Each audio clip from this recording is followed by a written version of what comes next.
The year was 1913. Woodrow Wilson was president, and powerful banking interests, who had been trying for years, finally achieved their long-term goal of a silent coup d'etat by taking control of the American government.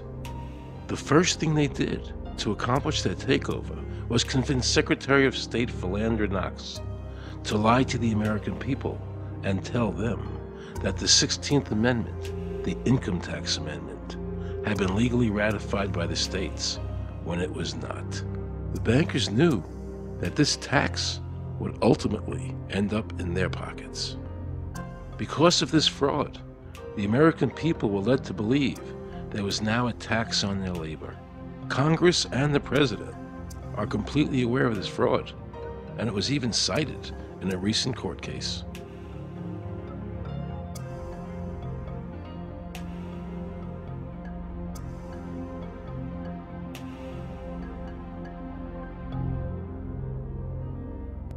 That very same year, the bankers committed their second and by far the most diabolical fraud ever perpetrated on the American people by bribing senators to pass the Federal Reserve Act without the required constitutional amendment. All in favor, say aye.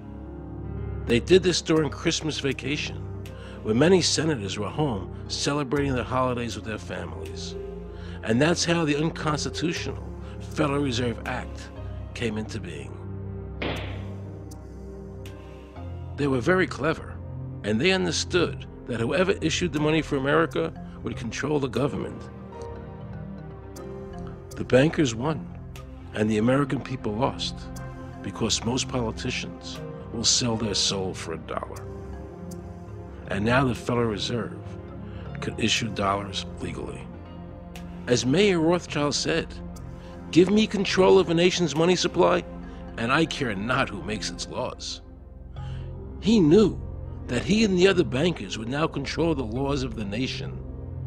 Government gave these bankers one of its most important powers, and now had to borrow money from them and pay interest to finance the government. So the American people were forced to lower their standard of living and pay a graduated income tax to the government, just so the government could give these bankers more profits. President Woodrow Wilson, who signed the Federal Reserve Act into law, later said, in regret, "I am a most unhappy man. I have unwittingly ruined my country. A great industrial nation is now controlled by its system of credit. We are no longer a government by free opinion, no longer a government by conviction and the vote of the majority, but a government by the opinion and duress of a small group of dominant men." The Federal Reserve was created by Congress in 1913, and it was entrusted with the power granted originally to the Congress by the U.S. Constitution to coin money and regulate the value thereof.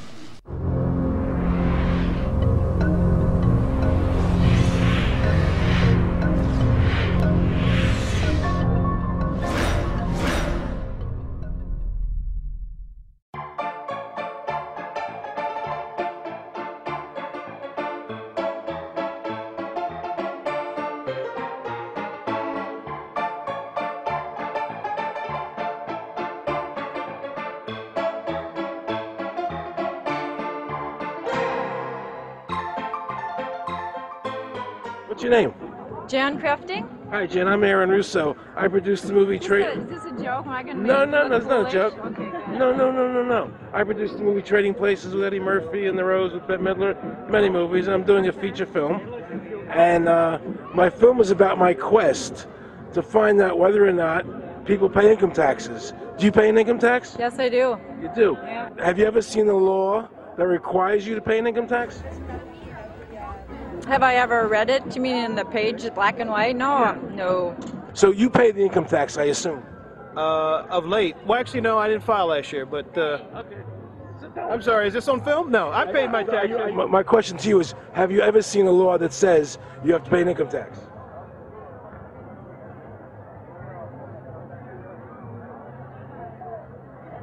The law is that guy that wears that badge and a gun. That's the one that puts you in jail. That's the law. Actually, I can't stand the IRS. They're evil. Do you have any fear of the IRS? Not really, because I'm Canadian.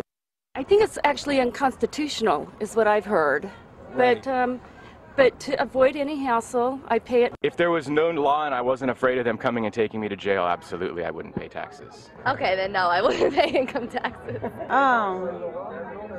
a no-brainer. You wouldn't pay it. I wouldn't pay it. Why would anybody? Because that's what they tell us we must do, else we're bad Americans. Would you pay it? No. Would you pay it? No. Why would you pay taxes if you don't have to? The income tax is not legal because it would be a direct tax and it is not apportioned as the Constitution demands.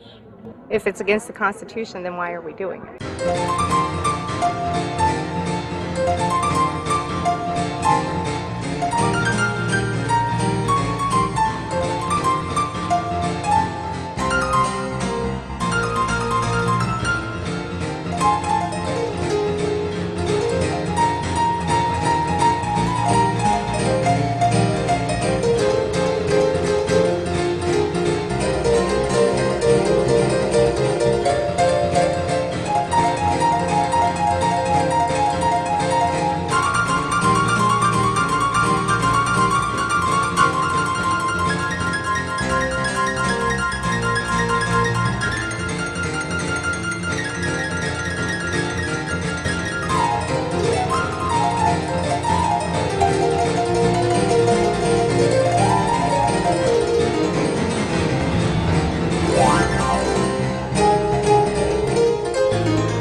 I really expected that, of course, there's a law that you can point to in the law book, the code that requires you to file a tax return. Of course there is.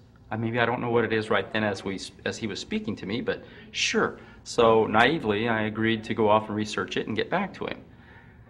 3.5 months later, I was at that point where I couldn't find the statute that clearly made a person liable, at least not me and most people I know. And I had no choice in my mind except to resign. I had to leave the IRS because I presented evidence that I had accumulated indicating that the agency was violating the law and violating people's rights. And I asked the agency for a response to my sincere concerns.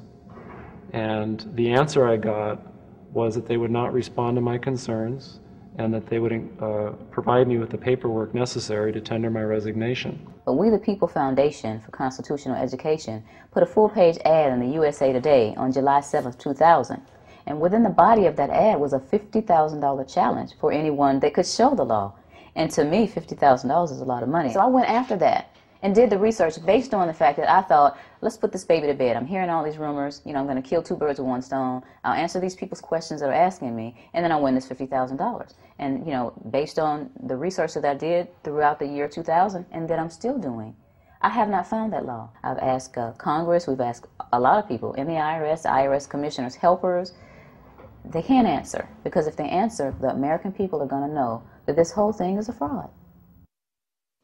I was surprised to hear these highly trained and decorated IRS agents telling me there was no law requiring American citizens to file a 1040 or to pay an income tax on their labor. I haven't filed an federal income tax return since I left. I have not filed a tax return since 1999. Approximately 67 million people don't file an income tax return. I made a decision to go to Washington so I could attend the We the People Foundation press conference. They were going to serve a class action lawsuit on the IRS, signed by over 3,000 people, because the IRS has refused to show the law that makes Americans liable to file a 1040 or to pay an income tax on their labor. I was very curious as to why the IRS refused to show the law, as it seemed such a simple thing to do. Yet I was skeptical about the Foundation's claims. There had to be a law, right? I mean, we've all been told over and over and over again that we had to pay income taxes. No answers, no taxes. No answers, no taxes. No answers, no taxes. Most people believe that the income tax system is legal and that the revenue from the tax is used in the public interest. However, there is a substantial, conclusive body of evidence that proves that our income tax system represents the most pernicious form of tyranny. It is the greatest hoax ever perpetrated by government against the working men and women of America. American citizens, along with the Foundation, have been asking the IRS to specifically provide them with the underlying legal foundation upon which they administer and enforce the personal income tax laws in our country. At the national level, when people would attempt to contact somebody of a much higher authority, say the commissioner, same kind of thing. They would get answers that were in effect non-answers.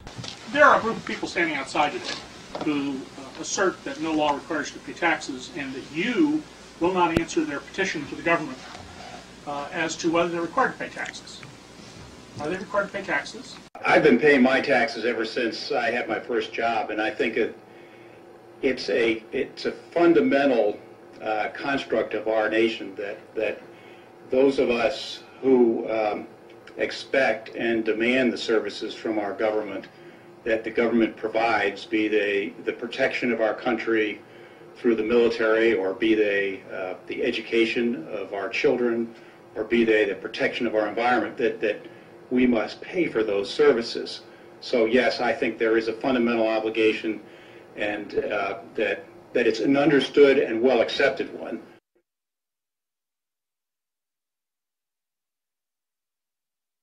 Joe Bannister and I had a meeting in the White House with President Clinton's economic advisor, Jason Furman. He accepted the remonstrance for the president. On June 2nd, I called and spoke with him. His words were, "We have decided that the issue of the legality of the income tax is not a high priority matter for the White House, and we will not be participating in any conference on the subject."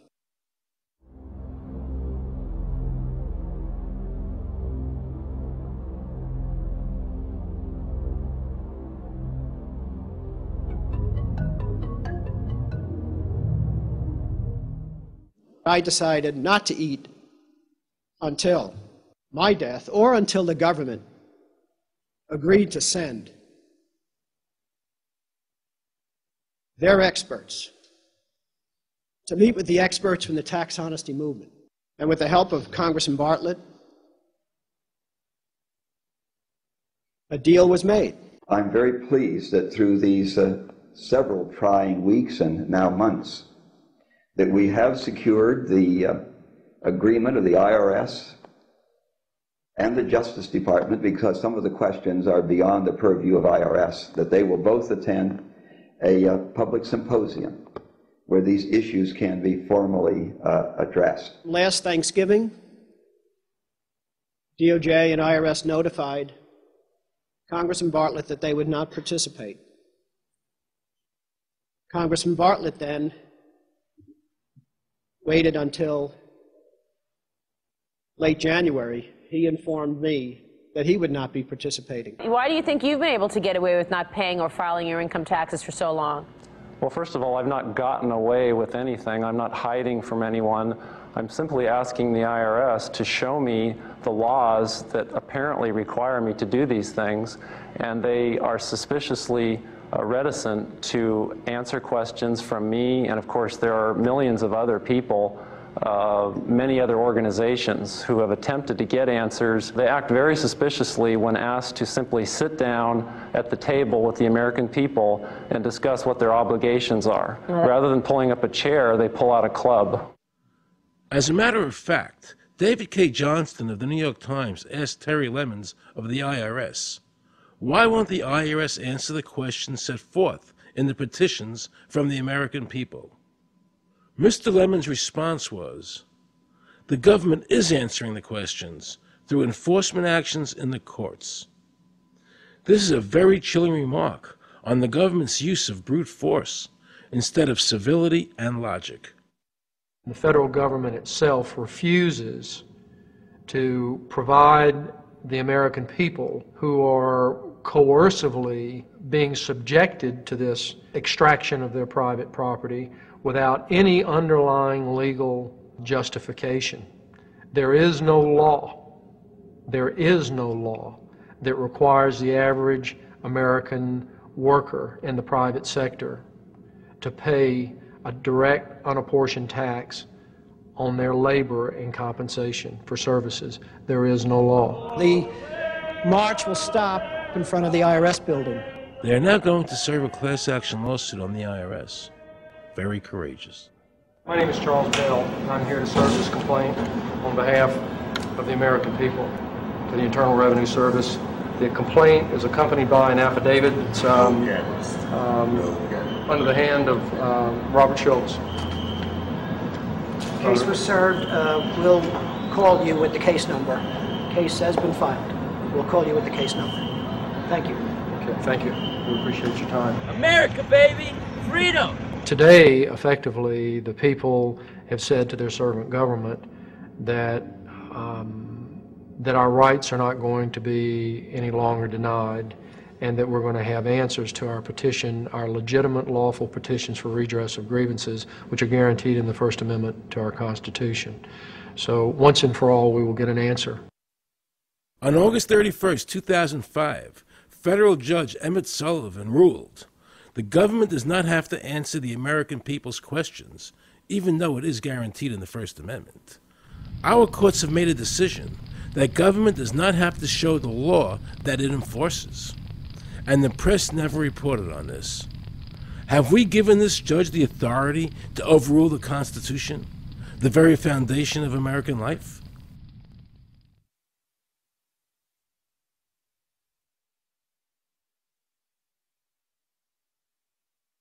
I believe that in both spirit and substance, our tax system has come to be un-American.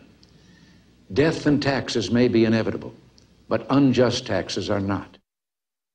The country's taxes must be fixed, and I know what to do with it. If you think you're paying too much now, just wait till I get through with it. Now, Mr. Henry, I'd like to ask you something. What does the government do with all the money we give them in taxes? When President Reagan was elected, one of the first things that he did was appoint a blue ribbon panel of business people headed by Peter Grace, and is commonly referred to as the Grace Commission. And their job was to research all the various areas of the federal government and make a report. One of the quotes from the Grace Commission is, 100% of what is collected is absorbed solely by interest on the federal debt. All individual income tax revenues are gone before 1 nickel is spent on the services taxpayers expect from government. If we pay the salaries of the congressmen and the senators, we're supporting them, aren't we? Well, yes. Yeah. Well, then why can't we list them as dependents and deduct them?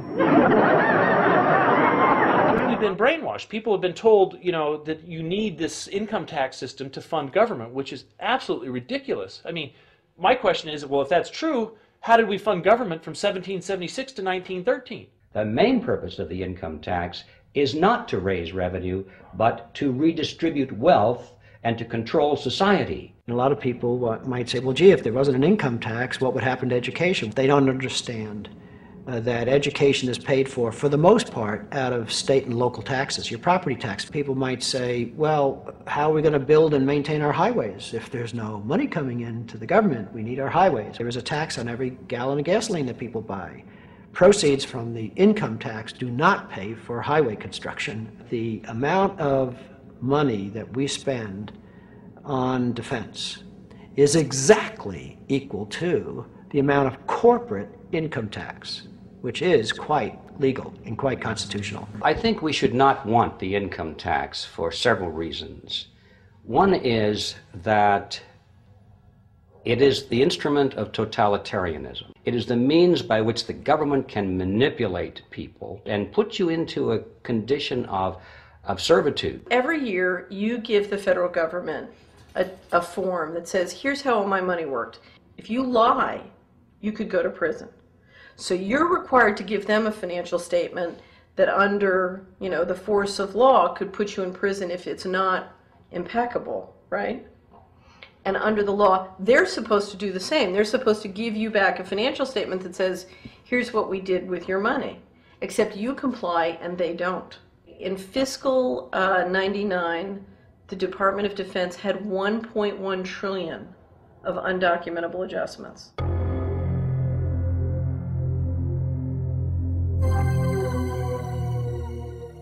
The following year, they had 2.3 trillion of undocumentable adjustments.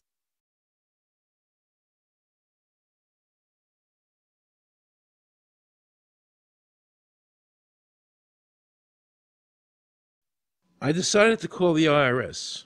I spoke to Anthony Burke in Media Relations. He was very nice to me, and I explained to him that I was an award-winning film producer and that I was doing a documentary on the IRS. He seemed a bit stunned by this, then explained to me that Commissioner Everson nor anybody else would go on film to discuss the income tax. But he did say he would call me back. I thanked him for that, but I couldn't help wondering, why was the government making it so difficult for people to see the law? So I decided to bring my crew down to the IRS building to see if I could find some employees to interview. And here's what happened. I said you cannot film here, that's it. Who are you to tell me I can't film here? What's the law? Just tell me where the law is that says that. Can you show me the law that says I can't film here? Is America a free country? I told him they couldn't film here, and he's asking 9 million questions. I told him that's a federal government law. Hey, I told him he couldn't film here. He's telling me he's a citizen and all that. So I couldn't film him and saying, where's the law that says I can't film here? And I'm asking another question, sir. Then Homeland Security showed up, because I was such a threat to Washington. You got a driver's license up? Yeah, I do. Put that away for me. After convincing Homeland Security I really wasn't Osama bin Laden, I kept wishing the IRS would allow me to interview somebody. Why wouldn't they show the law? What were they so nervous about? I began to have a frightening thought. What if it was our own government we had to be afraid of? With that disturbing thought in my mind, I went to see a group of tax experts. You can look through the statutes and look for the law that requires you to pay. And when you do that, you can't identify a law that requires the average person in America who earns a wage and works in private business to pay an income tax. The Constitution allows for two kinds of taxes. They're called direct and indirect. The federal government in the Constitution can tax almost anything, as long as it apportions the tax if it's direct.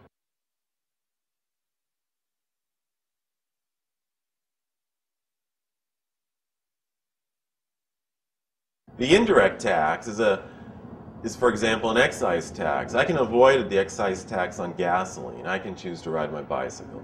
I can avoid the excise tax on tobacco. I can choose not to smoke, or I can grow my own tobacco.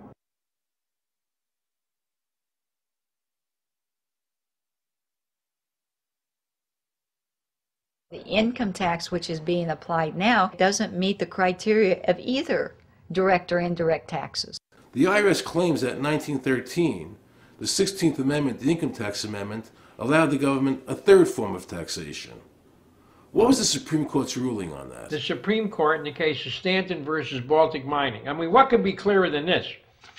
The provisions of the 16th Amendment conferred no new power of taxation. The Bruchauer case also said that the 16th Amendment did not impose any new taxes and did not change any of the taxing restrictions of the Constitution. There were also several other major Supreme Court cases in that same period from 1916 up until about 1923. Stratton Independence versus Hobart, Southern Pacific versus Lowe, Bowers versus Curbo Empire, Burnett versus Harmel, Doyle versus Mitchell. It's actually very simple. Congress tried to enact an income tax in 1894. The Supreme Court said that's unconstitutional. When the Supreme Court says something is unconstitutional, it's unconstitutional. They tried again in 1913, and the Supreme Court said the 16th Amendment conferred no new power of taxation. So, if they didn't have it then, and they didn't get it, they don't have it. There is no constitutional basis for a tax on the wages of Americans living and working in the 50 states of the Union. Period. End of argument.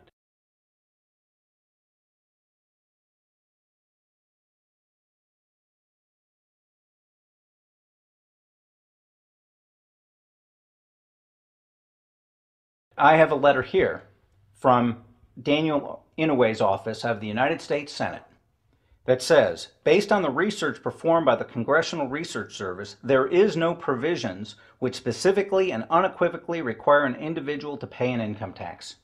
Period. End of story.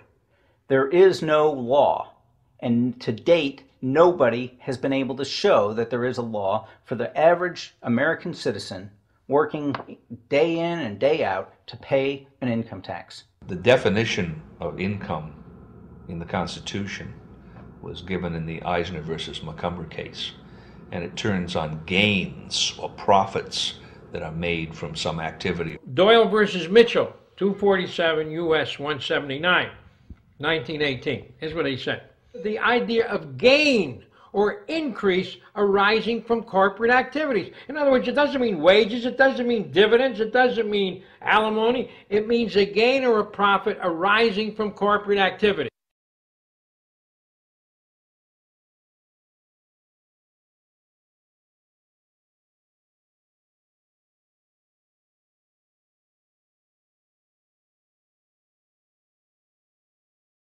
These liens that are recorded against people by the government for tax liens are nothing more than allegations. They are non-substantive. They have never been determined by a neutral third party, such as a court, to have one shred of validity.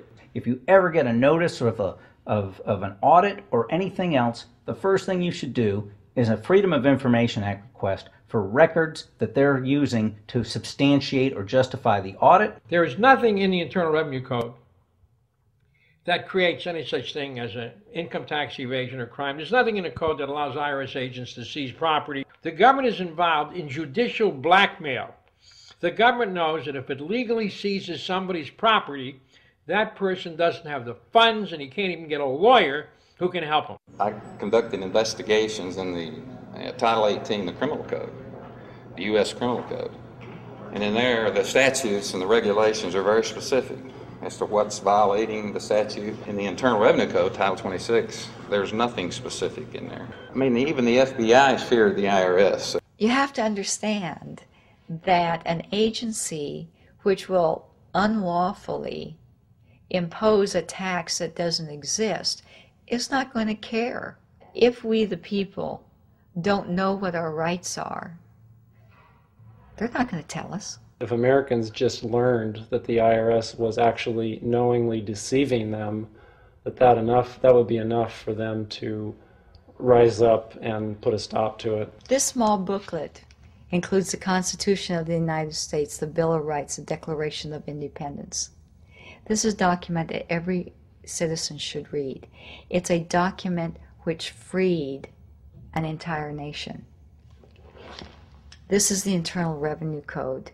And this document, and the unlawful application of this document by the Internal Revenue Service has enslaved the nation that this document attempted to free. I was very impressed with the people in the tax honesty movement. They weren't kooks, they were highly intelligent, well-researched, and very genuine. I was wondering why I never heard about all these Supreme Court decisions in the media. So I really wanted the IRS's point of view, because to get the true story, it was imperative I hear both sides. I kept wishing Anthony Burke would call me back. He seemed like an honest man. I then proceeded to call my message machine. Hi, this message is for Aaron Russo. This is Anthony Burke at the Internal Revenue Service. Let me suggest some people that you might want to think about talking to. One would be Don Alexander, who's a former commissioner who's here in town in Washington. Another would be Sheldon Cohen, who is both a former commissioner and former chief counsel. All of those guys, I think, can answer your question about, where in the tax law it says that you have to pay taxes. Wow, good news, I thought. So I called Sheldon Cohen because he used to be the IRS commissioner. He wrote the tax code, and he was also general counsel to the IRS. He is a true expert, and I couldn't find a better person to answer my questions. He graciously agreed to my interview. The reason I'm doing this documentary is because there are many people in America today who believe that there's no law that requires them to pay an income tax or file a 1040. And there are many people going to jail for it, fighting over it. The Internal Revenue Code is authorized by the 16th Amendment. I think it should be clarified. I think government should be transparent to the people. Why doesn't the IRS commissioner sit down with them and just explain it in clear English? Why? I don't think they really care. They don't think. I think they're just playing word games. You don't think they're sincere people? You know? No, I don't think they're sincere people. What does voluntary compliance mean? And why does the IRS code say it's voluntary to comply, not mandatory? That's a word euphemism we use. We use voluntary compliance when we talk about traffic signals. Most people, at 2 o'clock in the morning, do you stop at a red light? Yeah. Is there a cop there? Sometimes I don't. Well, I do, and most of us do. Most of us do. Right. But that's voluntary compliance. That was a complete perversion of logic. Traffic laws state that it is mandatory to stop at a red light. The IRS code says it's voluntary to comply. Mandatory and voluntary are the complete opposite of each other. Yet he wants us to believe that they mean the same thing.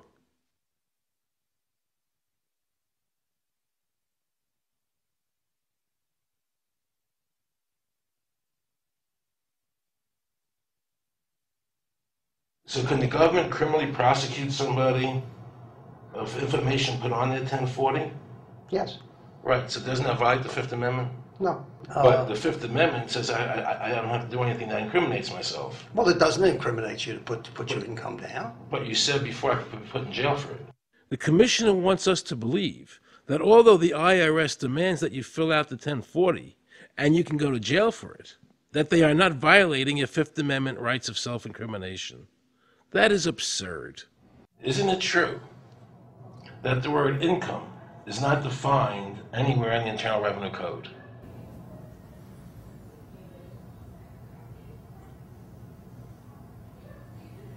The law says that the government has a right to tax income from any source derived. So, but the word income is not defined in the code. It just says income without a definition of what income is. That's right. Correct? Yeah. But there are many different kinds of taxes. Well, how can an American citizen know what income is if the code doesn't define it? If they're paying an income tax... Because the courts have all defined it. Do you remember what constitutional attorney Edwin Vieira said? The definition of income in the Constitution was given in the Eisner versus Macomber case, and it turns on gains or profits that are made from some activity. So the Supreme Court has ruled income is not wages, it's not labor, it's gain from corporate activity. I believe that a man's labor is his private property. That's your view, but it's not the law. The Supreme Court's even said your labor is your private property. When I go to work for somebody, it's a trade. It's an even exchange. I do some work, you give me some money.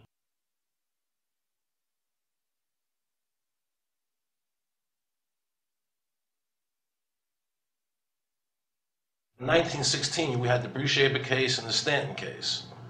And the Bruce-Shaber case and the Stanton case said that the 16th Amendment gave the government no new taxing power. I'm not going to argue the niceties of that with you. And it came up again in a case called Peck versus Lowe, where the Supreme Court said the 16th Amendment did not extend Congress's taxing power to any new or accepted subjects. In other words, if you weren't taxable before the 16th, you weren't taxable after the 16th. Today I interviewed a juror, who sat on a case, and they found the person not guilty for lack of filing, okay? And I asked her why they found him not guilty. And she said because the IRS couldn't show us the law that made him liable to file a 1040. All they need to do, if there is a law, is to show us the law. Which, of course, they never did. And the reason they didn't do it was why? Because there is no law. Title 26 requires you to file a return.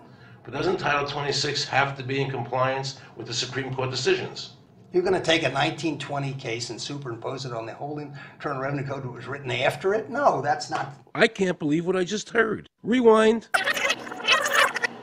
You're going to take a 1920 case and superimpose it on the whole Internal Revenue Code that was written after it? No, that's not. Remember he said earlier the Internal Revenue Code was authorized by the 16th Amendment? The Internal Revenue Code is authorized by the 16th Amendment. Remember, the Supreme Court said the 16th Amendment did not give the government any new taxing power. These decisions have never been overturned. Let's listen further. Can the lower courts overrule the Supreme Court? No. How are they putting people in jail today for not paying a tax on their labor when the Supreme Court said they don't have to? Doesn't the IRS code have to be in compliance with the Supreme Court? That's my big Aaron, question. this is a waste of time. Well, Because whatever I say, you're not going to believe. He's right. I don't believe him. And neither should you. He wants us to believe we should obey the IRS code, which is being enforced in violation of the many Supreme Court decisions. If the Supreme Court made a decision... Thank you, Aaron. I think we're finished. I'm sorry, Mr. Cohen, you're doing that.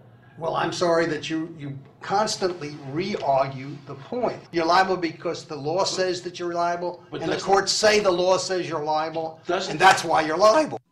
You see, he's talking about the lower courts, who are not in compliance with the Supreme Court, as they have to be. Doesn't the court have to be in compliance with the Supreme Court? The Supreme Court has so held. Where? You caught me unprepared. I'll come back. Well, I don't want to do that. But let me ask you a hypothetical question. No. You're making silly arguments here. Why is the Supreme Court decision a silly argument? Well, because it's inapplicable. That made my heart stop. He just said Supreme Court decisions do not apply to the IRS. That's the behavior you would expect from a totalitarian country, maybe China or Russia or Cuba, not from America. They're just making up the law as they go along. Now I knew the tax honesty movement was right. The IRS thrives on intimidation and fear, not by law. It's no different than a criminal protection racket, using force to extract your money from you. Then the former IRS commissioner, now working at a prestigious Washington law firm, threatens me.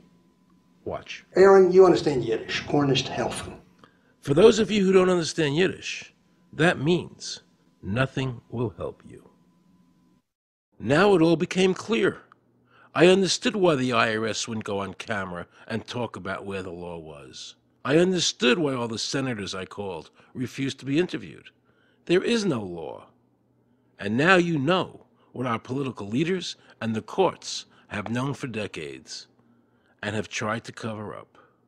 The United States Constitution strictly forbids a direct, unapportioned tax on the wages and salaries of American citizens. The United States Supreme Court has consistently ruled that the income tax is a tax on profits and gains, not on labor and wages. On behalf of the American people, I challenge the IRS to show me a statute that allows a direct, unapportioned tax on the wages and labor of the American people.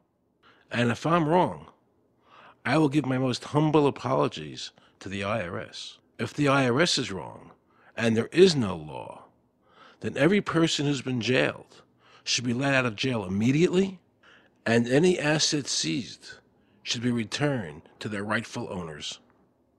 If this is a nation of laws and a free country, then the IRS should show the law to the American people. I felt an overwhelming need to understand why juries were finding innocent people guilty of not filing a tax return when there was no law requiring them to do so.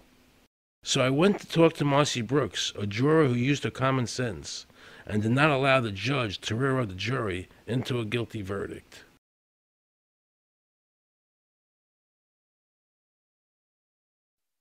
He was being tried for 4 counts of not filing his income tax. Okay. And our question was, well, what is to decide? Either he did or he didn't. It never occurred to us that he might actually be innocent while at the same time not filing. In the federal government, it is not a felony not to file taxes. Finally, they said, okay, if we're going to get this guy, we're going to have to put it in the state. They called up the IRS agent, Agent Craner. Craner? Yeah. Robert Craner? Mm-hmm. This is Ken Doherty, who's also an investigator with the Illinois Department of Revenue. This is a request for a copy of the delegation and authority order. Right, and I talked to my boss about that, and he said that my badge is that. Badge is the authority. I thought it had to be in writing. The last question that the defense asked him was, did you write any of this down? And Agent Craner looked right at him and right at us, and he said, "I never wrote anything down." And yet when we saw the video, there he was, writing notes, you know. And so I'm thinking, okay, at this point, the judge is supposed to say, "Agent Craner, it is clear that you have committed perjury." It wasn't even noticed. It finally came to the climax. Mr. Harrell looked right at the prosecutor, and he said, "I will tell you the same thing I have told over and over again to government officials. You show me the law that requires me to file a tax return, and I'll be glad to do it." And again, I ask, under what is the requirement that you claim and are required to do these things? And the requirement under the regulations is what section? My question to you is, what particular act are we discussing here that I am liable to do these things that you claim I'm liable to do? Your exact question would be again? Okay, what is the section that what? But I guess I'm still not understanding your question, Mr. Harrell. Well, you must be familiar with what that you have the police powers to enforce. Yes. The prosecutor absolutely ignored him. And he started slandering Mr. Harrell. Just started attacking his character. They're calling us tax cheats, they're calling us fanatics, they're calling us weirdos. I don't care what you call me, but I have one question. Where is the law? Show me the law. They can't let this turn into a rational debate, because if they do, they lose it. So they have to insult people and say it's frivolous. We felt like that there was an overall arrogance and that they were railroading Mr. Harrell and wanting us to participate. Judge Coogan, he looked right at us and he said, "I will instruct the jury according to the law." We were sent to deliberation. The judge promised us that he would give us the law. And we looked and we looked and it was not there. We wrote a note to the judge asking for a copy of the law. 10 minutes later, we get a note back. "You have everything you need." But there was no law. And he had promised us. At that point, I felt betrayed. I felt like this man promised us the law, and that's what this whole thing is about, the law. We request it, and he still denies us the law. And the reason they didn't do it was why? Because there is no law. Remember, we're talking about the Illinois state law here, okay, which is a law in Illinois. So we got out that law, and we read it several times, and I said, "Okay, wait, you know, because they kept saying, but this is a law in Illinois." And I said, "Look at the beginning of it. It says, anyone required to file a federal income tax return is required to file an Illinois tax return." I said, if it is true that he's not required to file a federal return, then that nullifies the Illinois law. Two people, they kept saying, "But he's going to get by with it."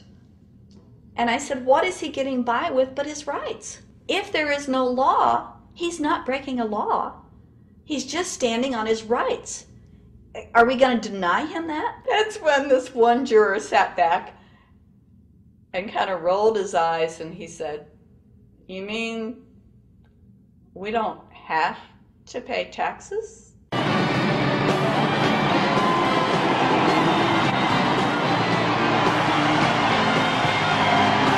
All of a sudden we realized that this trial was much bigger.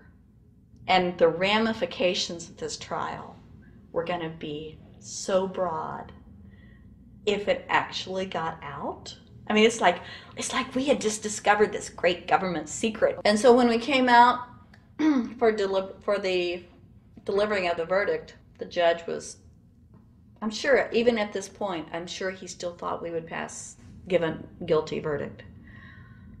And the reason I say that is because of the look on his face when the first not guilty was read. His face just turned white. I mean, it's like, I don't believe this. The second time, you could hear people out in the audience, just in the courtroom, just going, wow, and the judge is just getting red in the face. I mean, he was just livid. And the judge got up and left.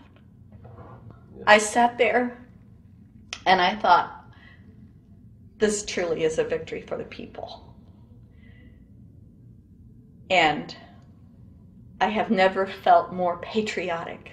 And I knew that we had done the right thing. I looked at that man, Mr. Harrell, and I thought, the system might not work all the time, but this time, for that man, it did.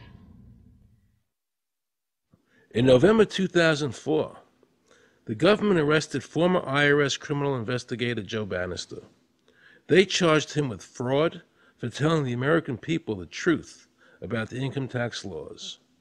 The jury obviously agreed with Joe. Well, it just showed Mr. Bannister to be honest and straightforward and working within the law. Vernice Kuglin, a Federal Express pilot, claimed there was no law requiring Americans to file an income tax. She also won in court. 24 people were criminally charged by the IRS because they claimed there was no law requiring them to file an income tax return. The fact is, neither the judge, nor the prosecutor, nor the IRS could bring that statute in there because it's not in the books. The jury came back with an acquittal for everyone.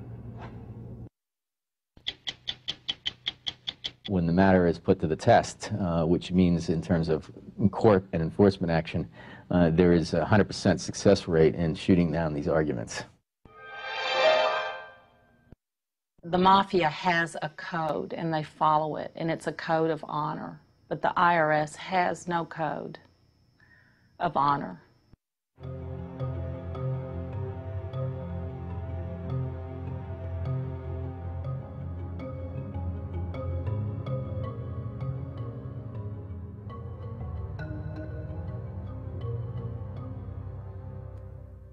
Meet Judge Dawson, a federal judge presiding over the Irwin Schiff tax case, who denied Irwin the ability to prove to a jury that there was no law requiring Americans to file an income tax return.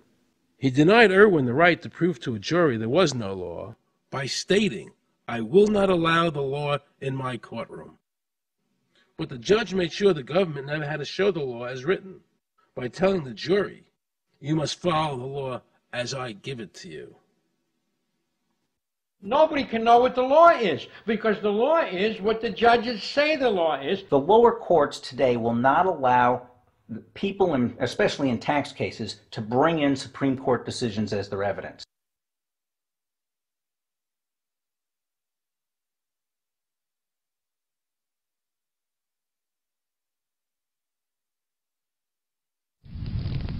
Here we have a federal judge railroading an American citizen by saying Supreme Court decisions are irrelevant. And again, nothing from the press defending our freedoms.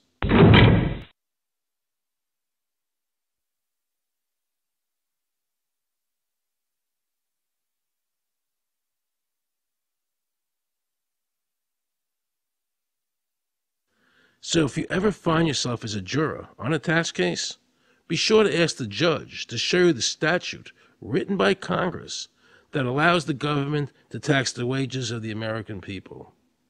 If the judge can't show you the law, then how can you possibly, in good conscience, convict someone and destroy their life?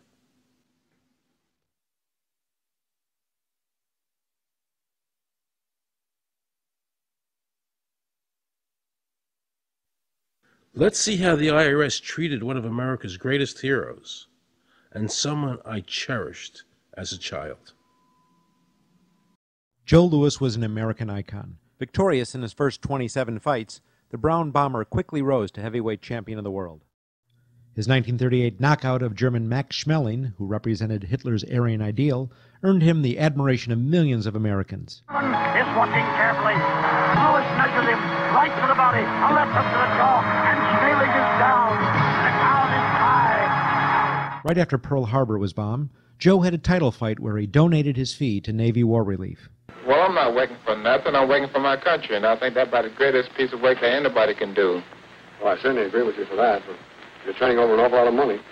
Well, we all turn over a whole lot for this country at this time. Joe volunteered for the segregated Army and defended his title while in the service, this time donating his normal fee to Army Relief. I'm only doing what any red-blood American would do. Since the checks were in Joe's name, the IRS taxed him on their full amount, even though he never saw a penny of it. At the end of the war, Joe was awarded the Legion of Merit. But what most people didn't know was that the IRS was charging him $50,000 a year in interest alone on his debt. When Joe's beloved mother died, leaving him $600, the IRS immediately seized it. They also confiscated all of his children's trust funds. Joe was forced to continue fighting until he was 37 and out of shape, just to pay off his ever-mounting debt to the IRS, which grew to $1 million, $100,000 a year just in interest. At the end of his life, Joe was forced to become a greeter at a Las Vegas hotel just to make ends meet. It was a shameful thing to see a man like him, great fighter, great human being, being humiliated and destroyed in this manner, because after all, when you owe Internal Revenue money, no matter what you have, they take away from you. And they took a lot away from Joe Louis.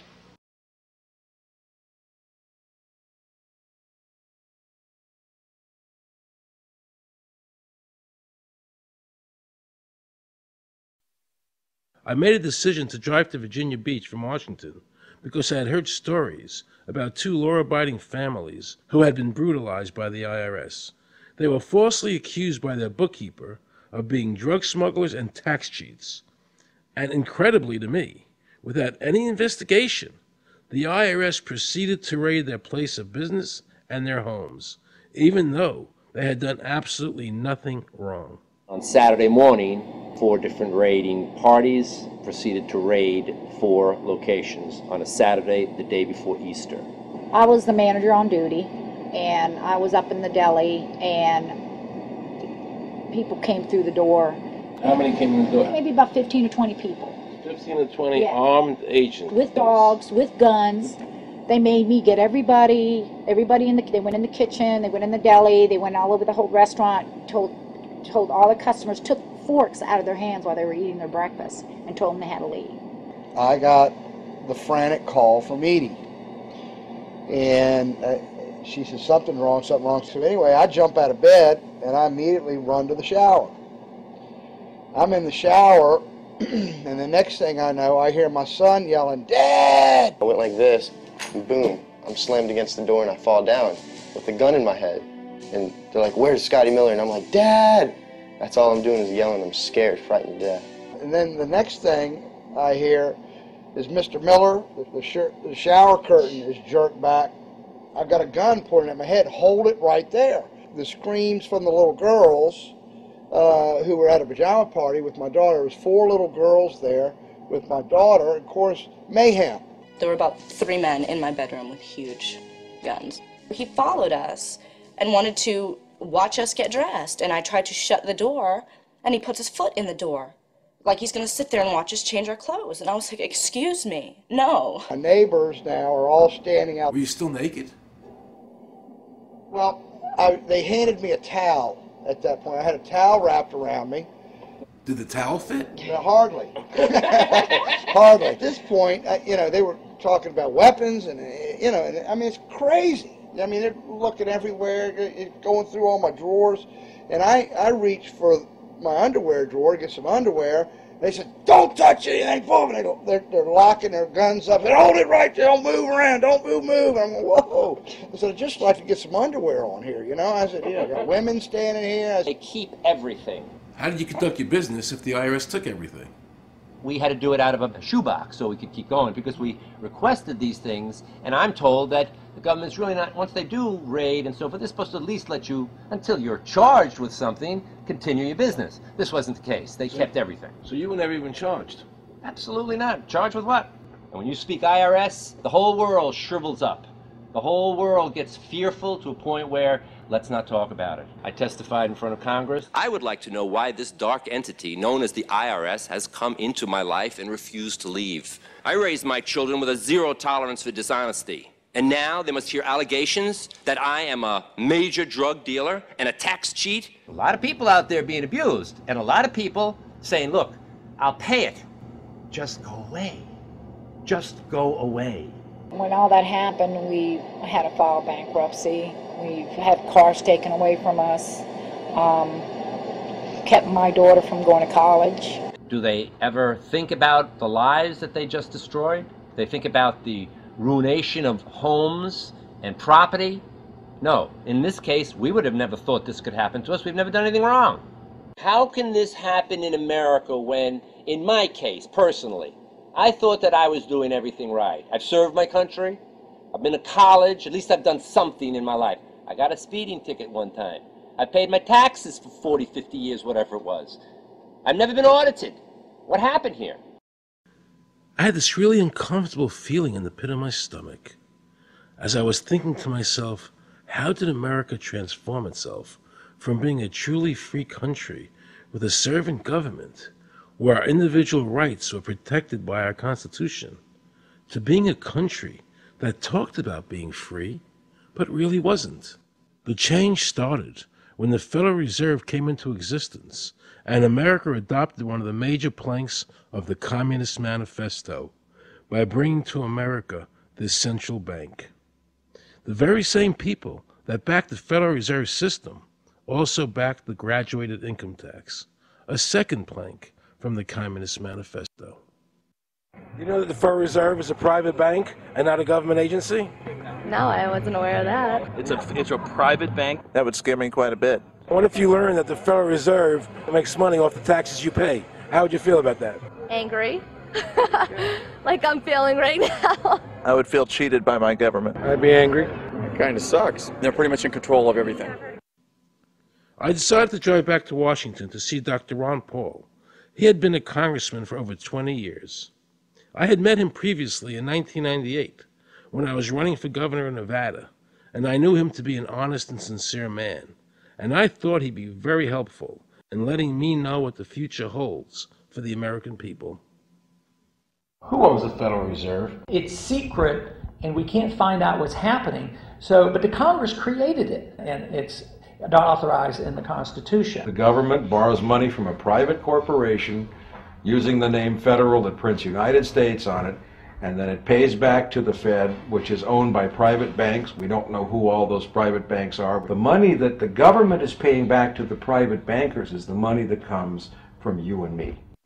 Why in the world would the American government borrow money and pay fees on it when it has the authority to make the money itself interest-free? The Federal Reserve is no more federal than Federal Express. I've never seen a full list of ownership for the Fed. I don't think anybody has. The government works for a private bank, and the private bank works for its owners, the true masters. People talk to me about, the issue of Republican versus Democrat, as if they don't get it. And I say, look, here's the way you get it. It's organized crime. All you do is you call the Republicans the Genoveses, and you call the Democrats the Gambinos. The people at the top, they treat it like a crap game, like it's their crap game, like they're making lots of money.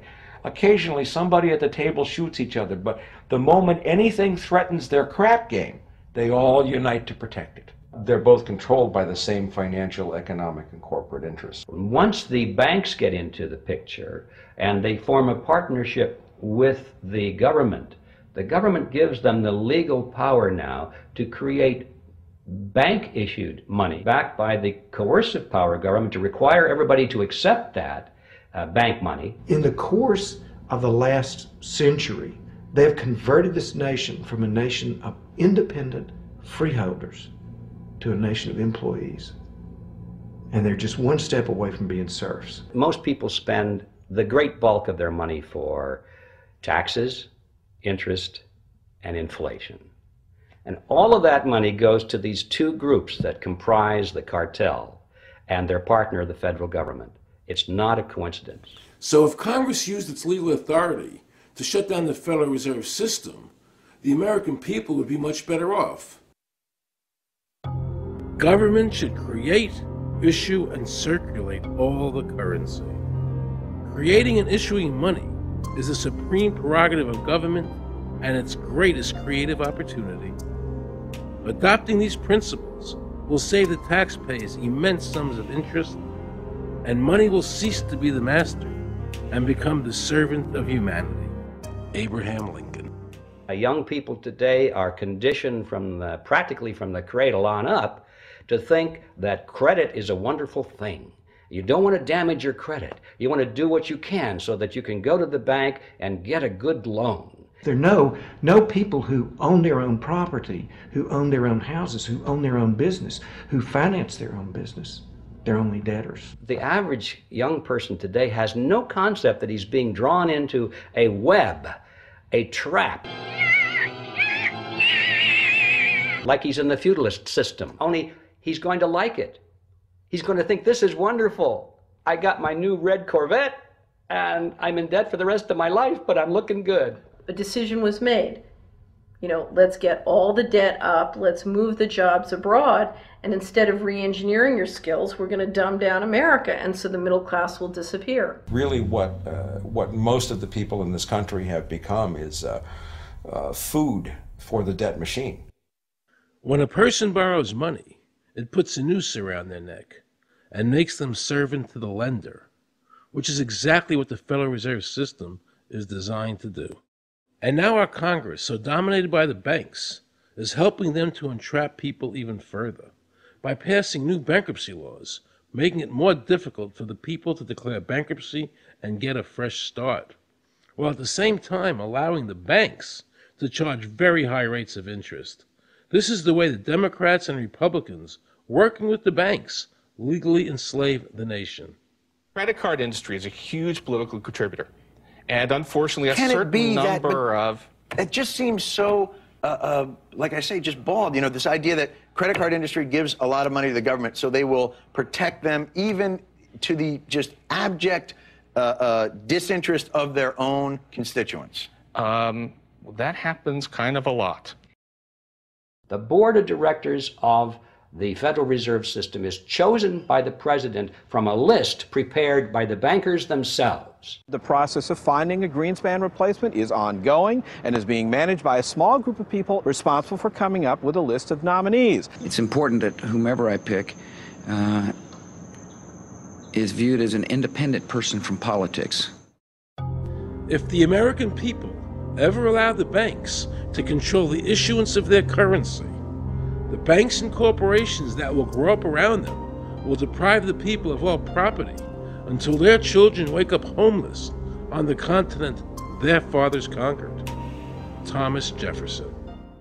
So the Federal Reserve is actually an illegal entity functioning within government. It's illegal, and what we have given to this so-called agency is the authority to counterfeit money. Do you have any points of view about the Federal Reserve and how the Federal Reserve operates? They just enter something on a computer. Oh, you need 20 billion today. Here's 20 billion, but they got that out of thin air. It came out of thin air, it goes to the Treasury then pays their bills. So it's no different than monopoly money.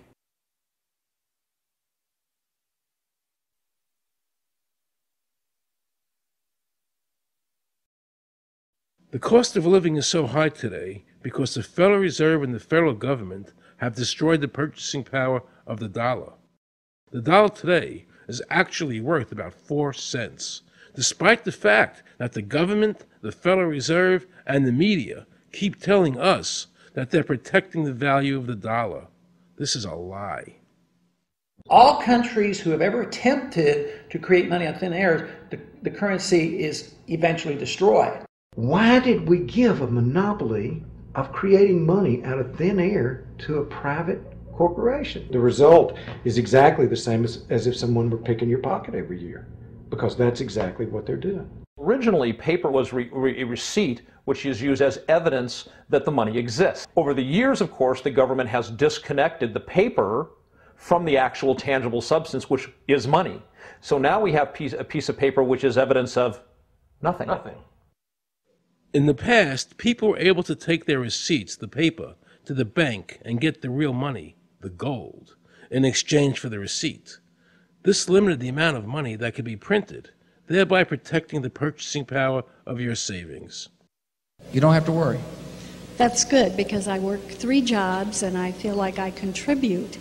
You work 3 jobs. 3 jobs, yes. Uniquely American, isn't it? I mean, that is fantastic. In the absence of the gold standard, there is no way to protect savings from confiscation through inflation. There is no safe store of value.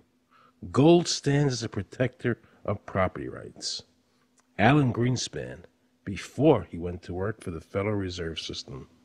Now Alan Greenspan and the other central bankers want you to believe that the receipt, the paper, is the real money. This is nothing more than sleight of hand. It's a magician's trick. Because for them to maintain control over the government and the people, they have to convince you that this paper is really money. Because that is the essence of their power and our powerlessness to maintain control over our own government.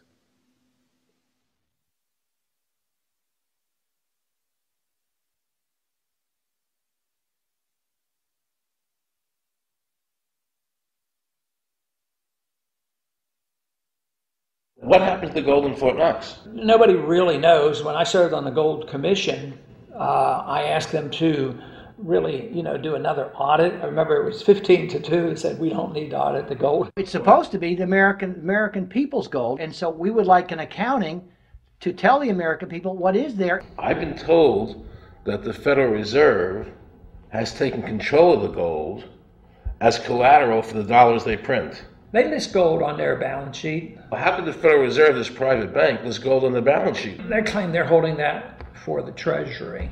So that puts private bankers in control of the American gold. They could have taken all of America's wealth. That's a possibility. Shouldn't the Congress stand up and say, where is the American people's gold? They're not audited. They control the money of America, and it's not audited? There is no audit. Oh, wait a second. Doesn't the Federal Reserve work underneath the Congress? Congress ignores their responsibility to do any oversight. The president really has no control, nor does the Congress have any control over this cartel. It just has the appearance of control. In the final analysis, the Federal Reserve bankers, with the help of the Democrats and Republicans in Congress, have swindled the American people. They have taken the true wealth of America, the gold, and given us a piece of paper in return. And again, not a word from the press.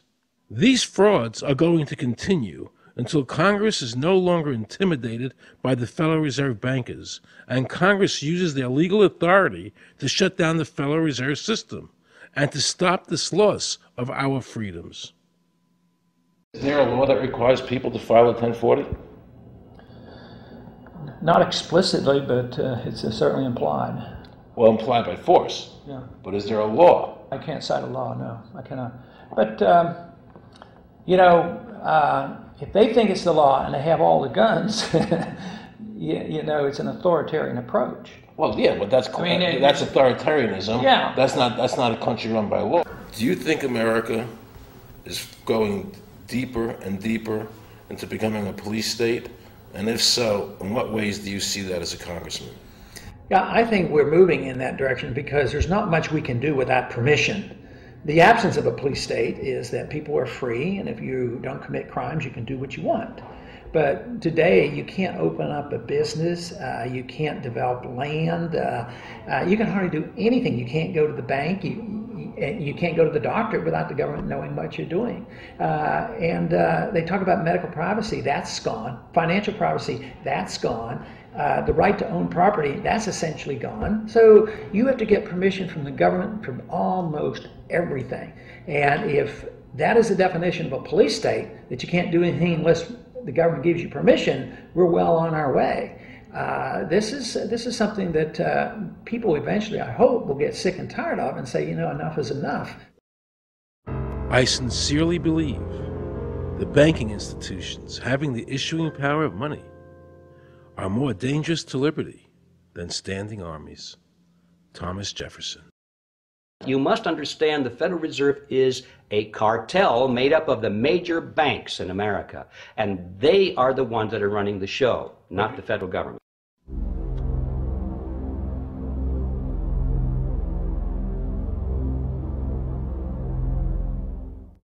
The powers that be behind the system, the financial interests, are able to exercise a disproportionate amount of influence on not only the economic structure of the country, but the political structure.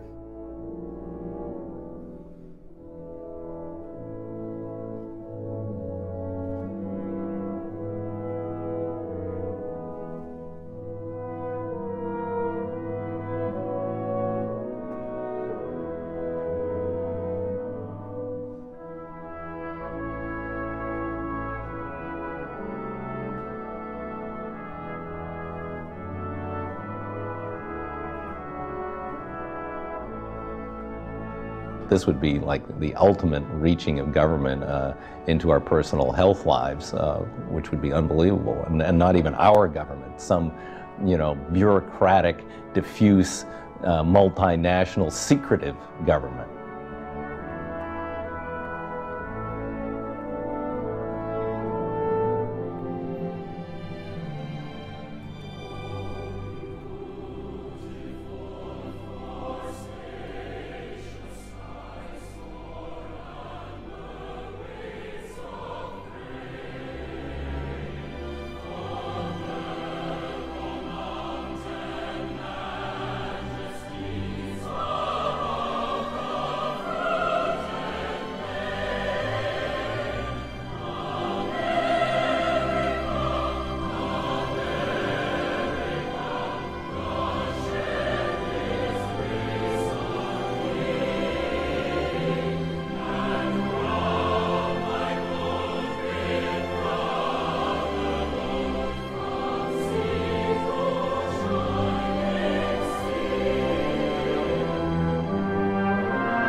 Assure the American people that, one, I've got the authority to do this. American people expect us to protect them and protect their civil liberties. I'm going to do that.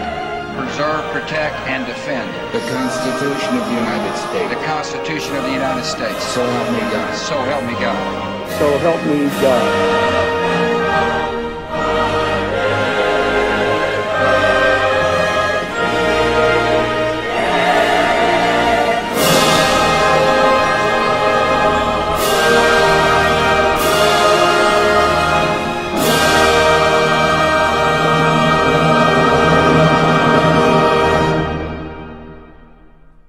What happens if your own government is using more force and more coercion on its own citizens for the purpose of achieving its political ends? Is that government engaged in terrorism?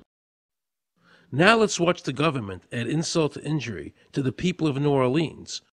No one will be able to be armed. We will take all weapons. That happened today in this wealthy neighborhood where homeowners had armed themselves to protect their mansions. Residents were handcuffed on the ground. In the end, police took their weapons but let them stay in their homes. Wasn't that kind and generous of the government to allow people to stay in their own homes? How thoughtful. Of course, they couldn't defend themselves from looters.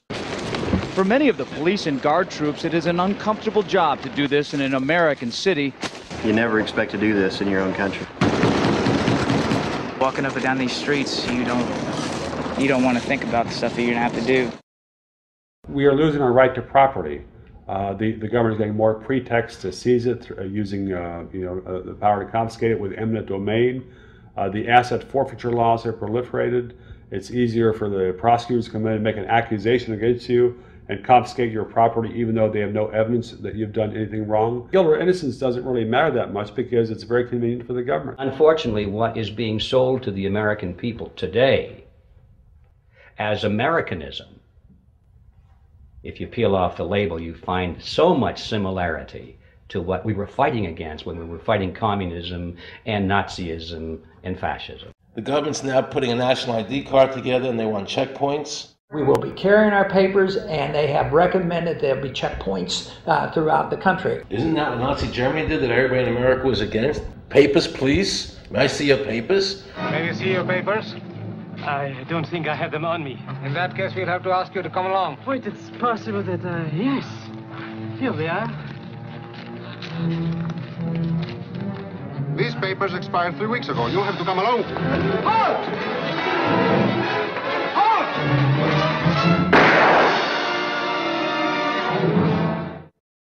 The new legislation, the national ID card is in it. It takes 3 or 4 pages to describe, and it will be connected with our driver's licenses. The states will be instructed on exactly what they have to do. Social security numbers will be used. Some type of a physical proof, such as fingerprints or retinal prints, have to be on it.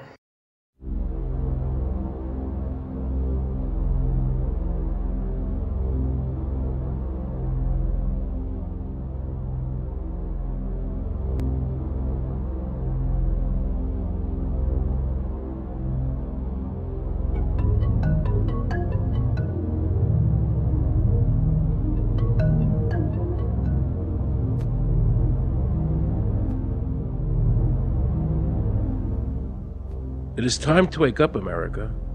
These ID cards are not about defeating terrorism, but they are all about controlling the American people. I arranged an interview with Catherine Albrecht, a leading authority on the RFID chip. Her book entitled Spy Chips is the definitive book on this subject. I wanted to find out just how dangerous these chips are to our liberties. RFID is a technology that uses tiny computer chips the size of a grain of sand or even smaller, hooked up to miniature antennas to transmit information about items at a distance. Back in 1999, Procter & Gamble, Gillette, and MIT got together to find a way to commercialize this technology and make it small enough, make it efficient enough, and make it low cost enough to, essentially, their dream is to put one of these tiny computer chips on every physical item manufactured on planet Earth. The latest technology for identifying people at the point of sale, for identifying people when they make purchases, is actually the implantable chip that you can actually embed directly into human flesh. It's a tiny glass capsule about the size of a grain of rice. It contains an RFID computer chip with a coiled antenna, and it can transmit information also at a distance.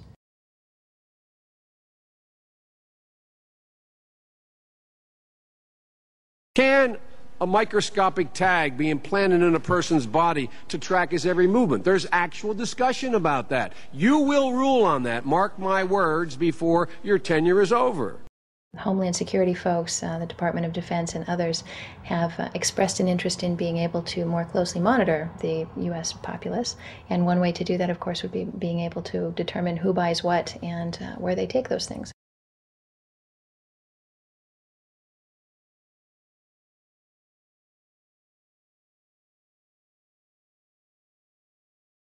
Radio waves can travel through walls, they can travel through wood, they can travel through the things we normally rely on to protect our privacy. For example, your purse, your backpack, your pocket, anything you're wearing or carrying. Kraft Philadelphia cream cheese has been tagged with RFID and sold to consumers, as have Mach 3 razor products and other Gillette razor products, without the knowledge of the consumer. One of the tiny chips could actually even be the dot on the letter I on the back of the fine print on a package that you purchased. They were talking about having reader devices in every airport, on every bus, on every train, on every port, on every dock. One of the most worrisome applications of RFID are proposals to put them into cash, meaning that you would be able to track every banknote, where it had been, who it had been issued to, and create, in essence, an audit trail.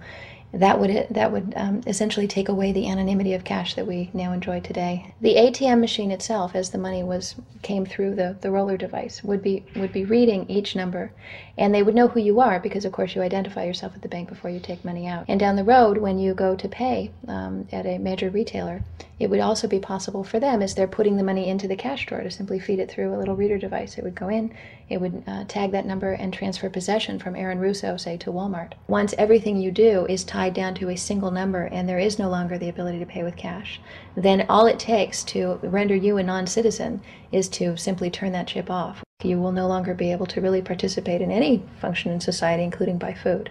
So through the implementation of the Federal Reserve System, the American citizen has gone from being a private individual who had real money, gold, in his possession that was private, to a citizen who has no privacy because all money is now being digitized. They can deduct whatever amount of money they want out of your digits whenever they want. They can trace you whenever they want. You'll be at their mercy. God forbid we allow this to happen in America. This is absolutely Orwellian. I mean, it's talking about Big Brother looking over your shoulder at absolutely everything you do, every purchase you make, every place you go, every company you interact with. All of that would be reported back potentially to the government.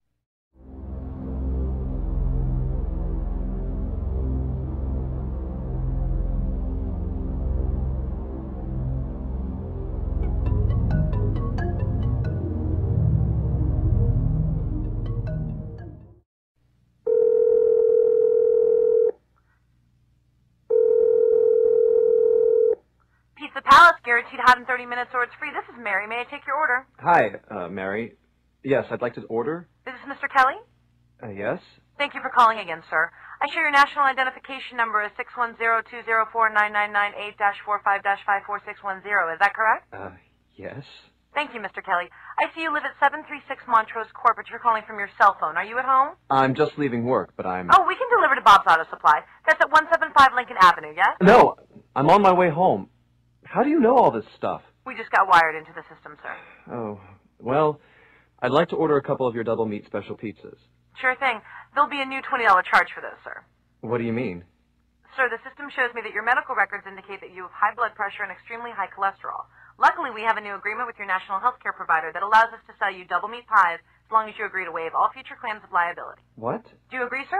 You can sign the form when we deliver, but there is a charge for processing. The total is $67 even.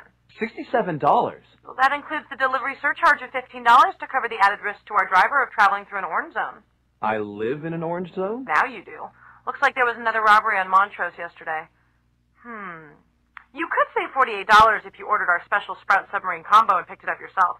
Comes with tofu sticks. Those are very tasty, sir. Good value, too. But I want double meat.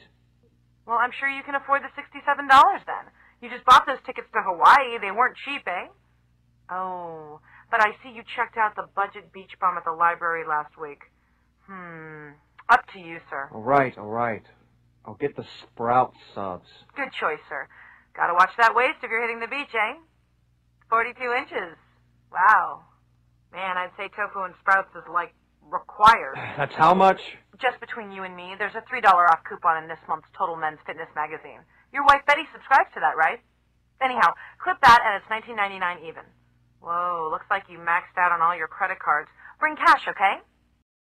Have we become so controlled and so ignorant about our rights that big institutions and big government can do whatever they want with us, even without our approval? I knew for certain the Founding Fathers would resist to the death what is happening in America today. And I, for one, will not accept a national ID card. And if nobody accepts a national ID card, and nobody can board a plane without one, then let the airlines go bankrupt. And if you can't open a bank account in a big money center bank, then open an account in a small local bank. And if we can't walk into a federal building, I personally would consider that a blessing. Don't allow these institutions to dictate to us how we conduct our lives. This is America, and we have free choice. We the people have all the power, not the government. Government gets its power from us, not the other way around.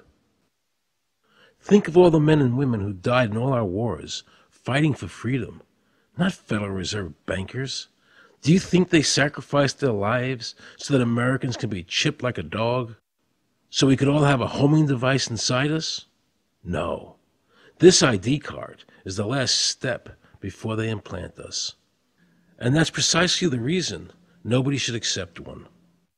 And do you know what they're going to do? They're going to call on the propaganda machine, the media, and try and sell this as if it were in everybody's best interest. We're working on a product that we have called internally a PLD. PLD stands for Personal Locating Device, which is an implantable GPS for which our company owns a patent. The hybrid of the two of these products, being Digital Angel and Verichip is what we call PLD. PLD should be in prototype form by the end of this year, by December of 2002, and we are already working with the Food and Drug Administration as well as legislative agencies with these products and ultimately with the PLD.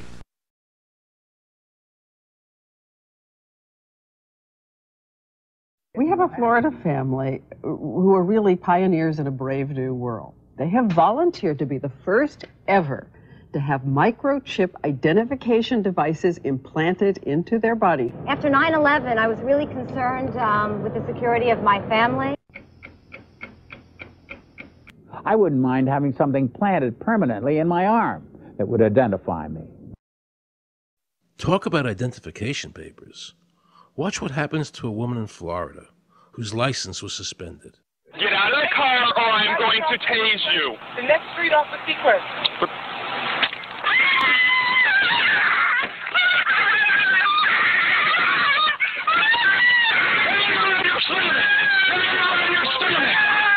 On your stomach. Do it now. Put your hands behind your back. Do it now. Do it now or you're going to get tased again. Do it now. Do it now. On your back. Put your hands behind your back. Put your hands behind your back. I can't. Sure you can. Come here. Ow, ow, ow. Oh, got it. You got blood on your Oh, my God. You tased me and you handcuffed me? Yep, you're under arrest. For what reason? Your license is suspended. All the power is in the people. And to the extent that government becomes alienated from the people, does things that people don't want, power is transferred until you finally come to a police state, totalitarian state, whatever word you want to give it, where the desires of the people really have no consequence. They go out and they vote. Doesn't make any difference which candidate they elect. I'm a programmer. I worked for NASA, worked for ExxonMobil, worked for Florida Department of Transportation. Mr. Curtis, are there programs that can be used to secretly fix elections? Yes. How do you know that to be the case? Because in October of 2000, I wrote a prototype for President Congressman Tom Feeney at the company I worked for in Oviedo, Florida, that did just that. And when you say did just that, it would rig an election? It would flip the vote 51-49 to whoever you wanted it to go to and whichever race you wanted to win. And would that program that you designed be something that elections officials that might be on county boards of elections could detect? They'd never see it. So how would such a program, a secret program that fixes the election, how could it be detected? You would have to view it either in the source code or you'd have to have a receipt and then count the hard paper against the actual vote total. Other than that, you won't see it.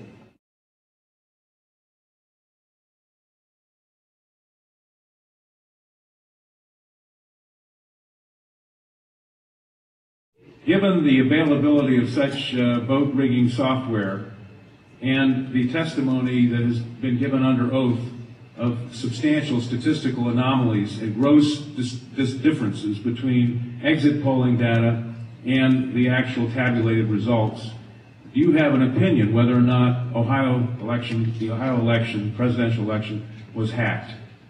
Yes, I would say it was. So in other words, there's absolutely no assurance whatsoever in anything with regard to these machines? Absolutely none.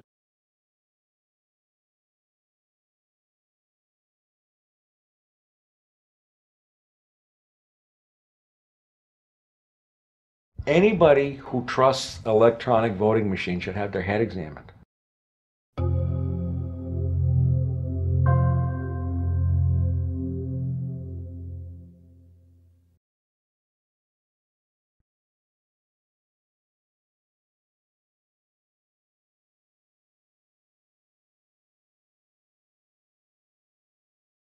Now we can see a new world coming into view.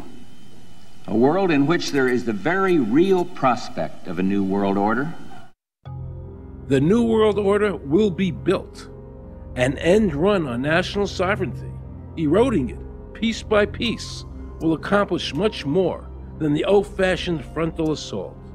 Council on Foreign Relations.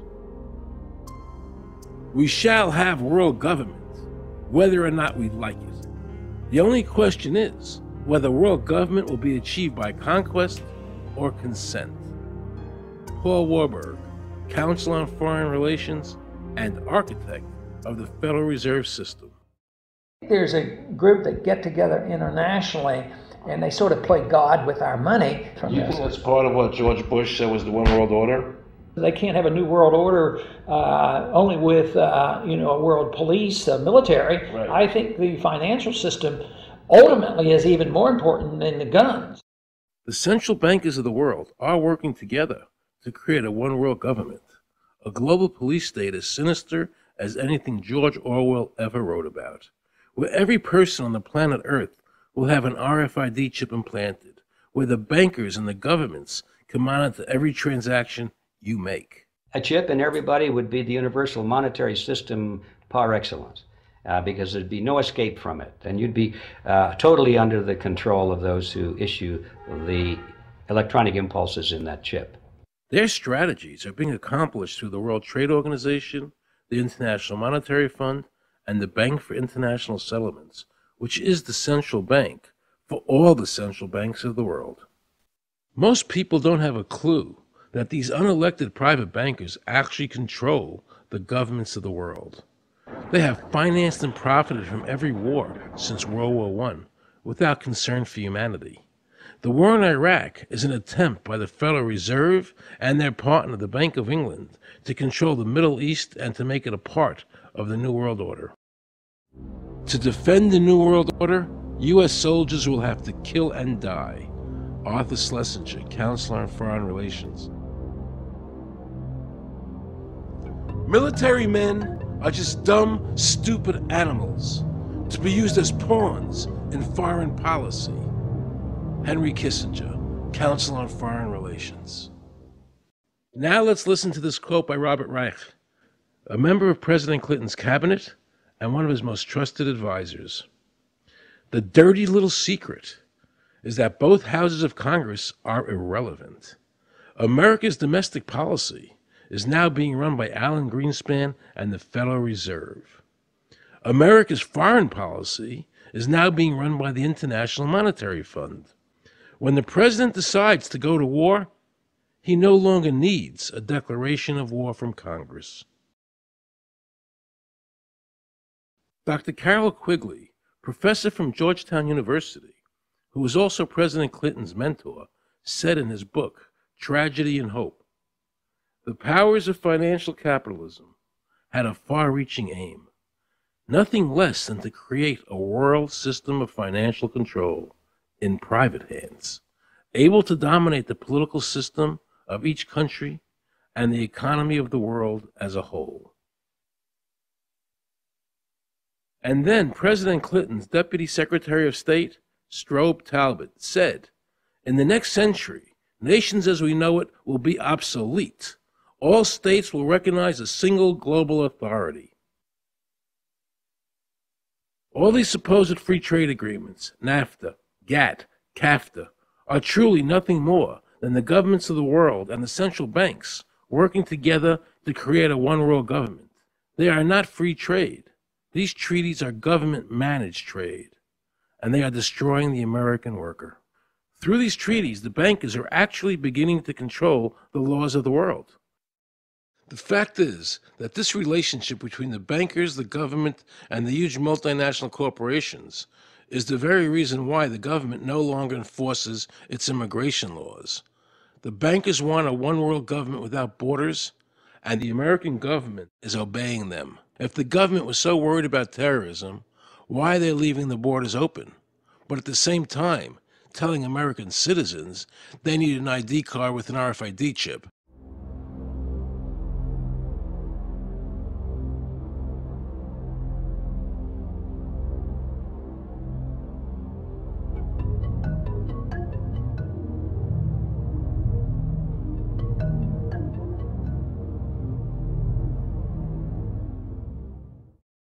The Bush administration's open borders policy and its decision to ignore the enforcement of this country's immigration laws is part of a broader agenda.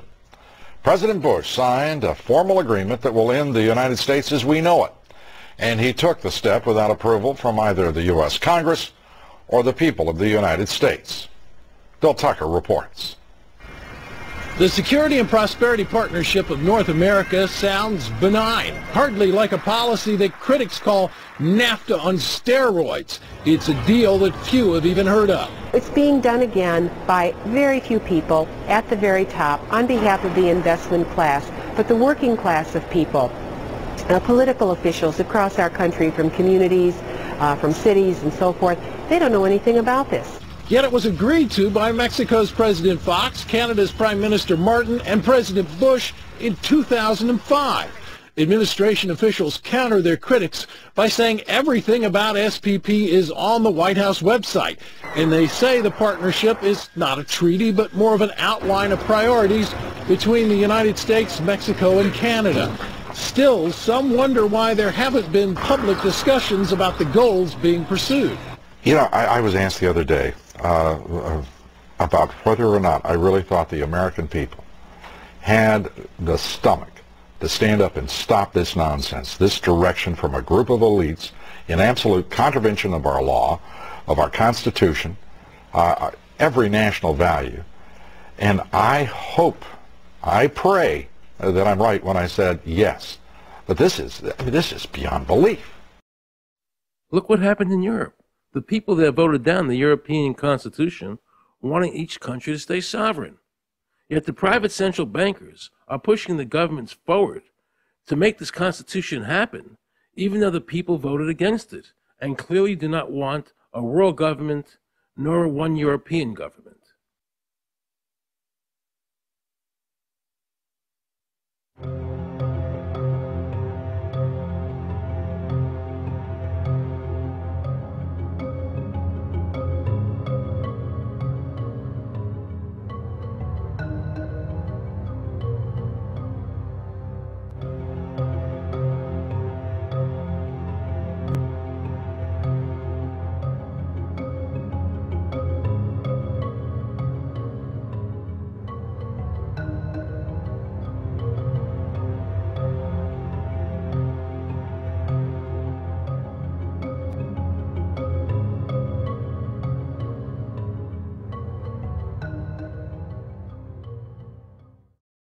Now pay close attention to this quote by David Rockefeller, and you'll understand what is happening in the world today and where the American people are heading as a nation. We are grateful to the Washington Post, the New York Times, Time Magazine, and other great publications whose directors have attended our meetings and respected their promises of discretion for almost 40 years. It would have been impossible for us to develop our plan for the world if we had been subjected to the lights of publicity during those years. But now, the world is more sophisticated and prepared to march towards a world government. The supranational sovereignty of an intellectual elite and world bankers is surely preferable to the national autodetermination practiced in past centuries. David Rockefeller, a member of the Council on Foreign Relations, actually believes that we would be better off if he and his bank of friends ran the world.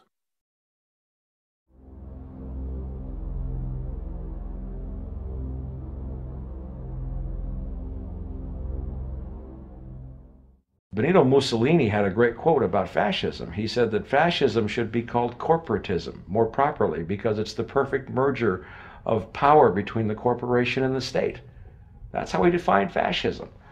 And that's what we're seeing here. The media controls the information that a person gets. In various ways, they can make sure that the average American watching the tube or reading the newspaper is going to come out with a certain mindset. He's going to say, this is good, that's bad, and that's all they have to do. You look at the ownership of corporate media in this country. Who owns CBS? Viacom? Who owns NBC? GE? Who owns ABC? Disney? Americans have been taught to expect their salvation from government instead of recognizing government as the most dangerous threat they'll face in their lives. And the United States putting together a constitution now for Iraq. You know, why don't we just give them ours? I mean, think about it. It served us well for over 200 years, and we don't appear to be using it anymore, so what the hell?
like the old idea where you could do what you thought you could do and what you wanted to do as long as you didn't hurt other people.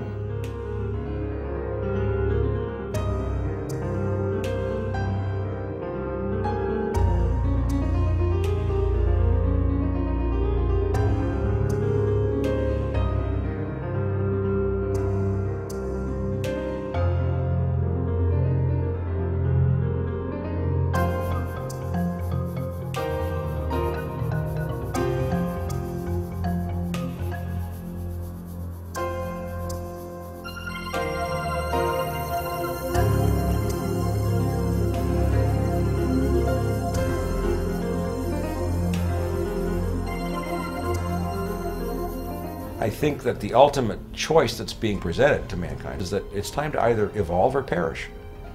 Grow up or die. Become adults. Act like adults. Take some responsibility.